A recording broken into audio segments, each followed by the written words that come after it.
Ready 5 second. Ready start.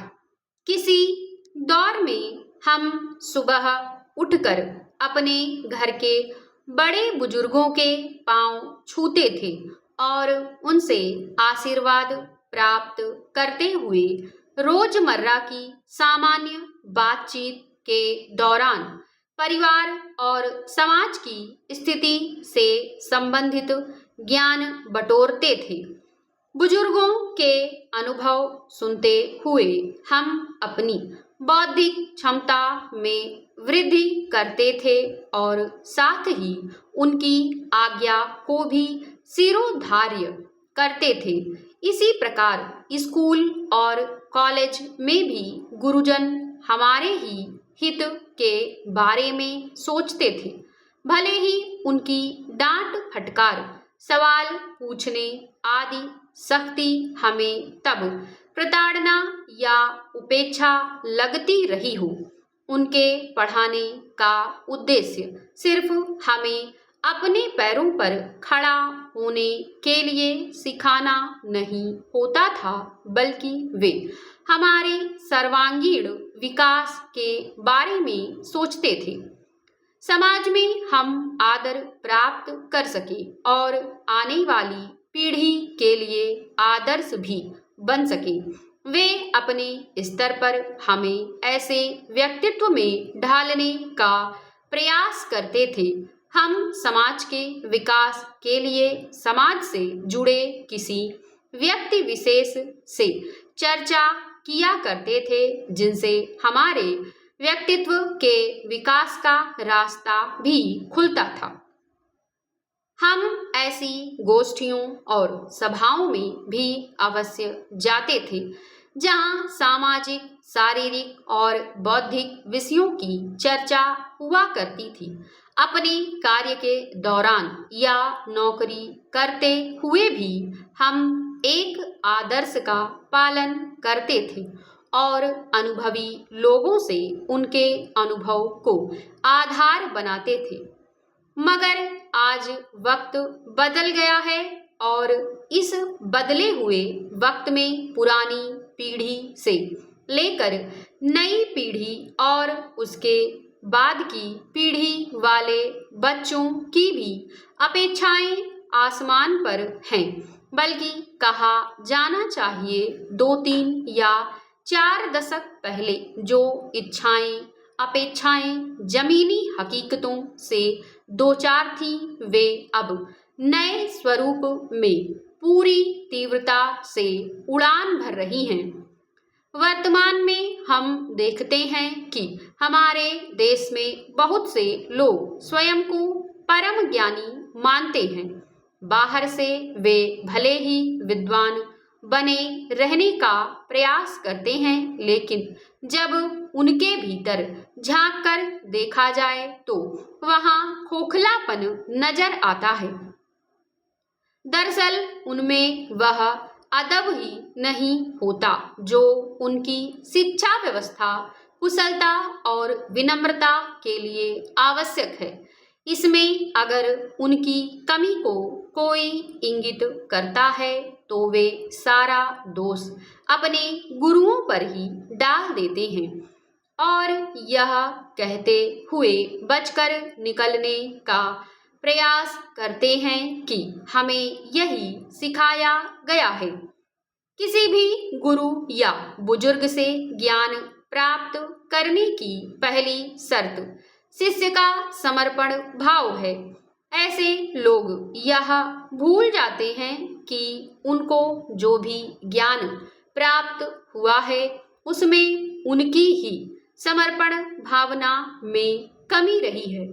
वह स्वयं अपना आकलन नहीं करते क्योंकि उनके भीतर स्वार्थ पनप रहा होता है।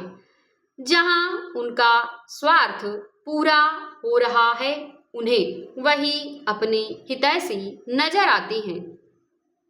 वे उन तथाकथित परोपकारियों को ही अपना गुरु मान लेते हैं।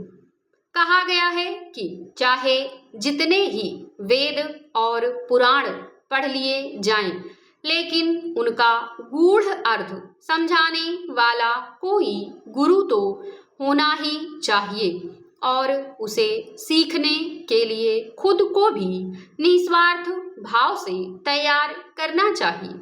जैसे सूरज और चंद्रमा अपने मार्ग पर हमेशा प्रशस्त रहते हैं, क्योंकि उन दोनों में परोपकार की भावना विद्यमान है, वह स्वार्थी नहीं है।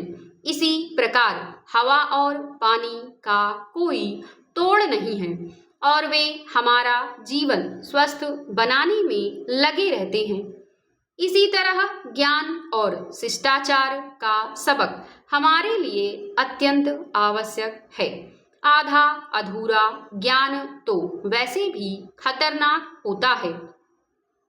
जब हम यह सोच लेते हैं कि अब हम ज्ञानी हो गए हैं, उसी दिन हमारी बुद्धि के दरवाजे हमेशा के लिए बंद हो जाते हैं। यह एक सतत प्रक्रिया है जो जीवन पर्यंत बनी रहनी चाहिए। ज्ञान की कोई सीमा नहीं है। इसी प्रकार शिष्टाचार किसी भी व्यक्ति के व्यक्तित्व के लिए ऐसी औषधि है जिसका असर हमारे भावी जीवन पर भी बना रहता है। शिष्टाचार की कोई एक श्रेणी नहीं है, उसमें अनेक प्रकार का मिश्रण होता है। हमारे घर, विद्यालय, समाज, कार्यालय आदि विभिन्न क्षेत्रों में जिसका संबंध हमसे है, हमसे शिष्टाचार की आशा की जाती है। प्रत्येक स्थान पर इसके अलग नियम हो सकते हैं, कहीं कहीं यह कठोर भी होंगे, लेकिन हमारी पहचान और हमारा आदर इसी शिष्टाचार में निहित है।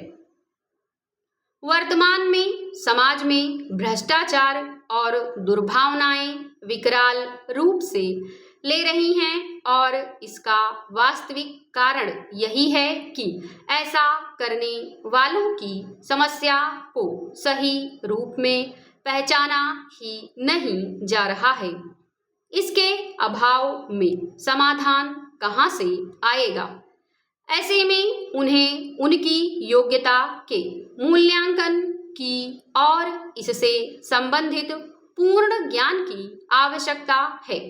इस रोग का असली इलाज उन्हें सुविधाओं को मुहैया कराना मात्र नहीं है, इसके लिए उन्हें सच्चे गुरु और मार्गदर्शक की आवश्यकता है।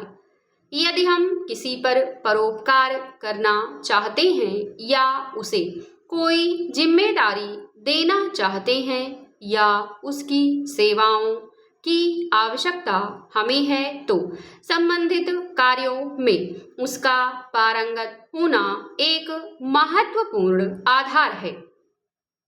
हर कार्य के लिए हमको पारंगत या संपूर्ण ज्ञानी व्यक्ति मिले, इसकी तो संभावना लगभग नगण्य ही है।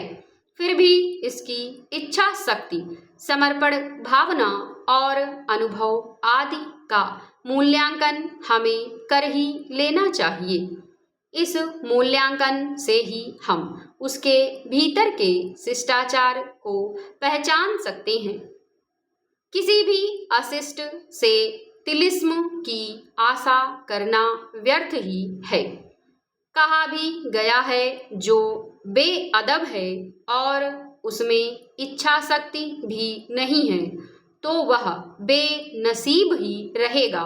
इसके विपरीत बानसीब वही बन सकता है जो बाअदब होगा और जिसे अपनी उपलब्धियों पर लेस मात्र भी घमंड नहीं है। समाप्त।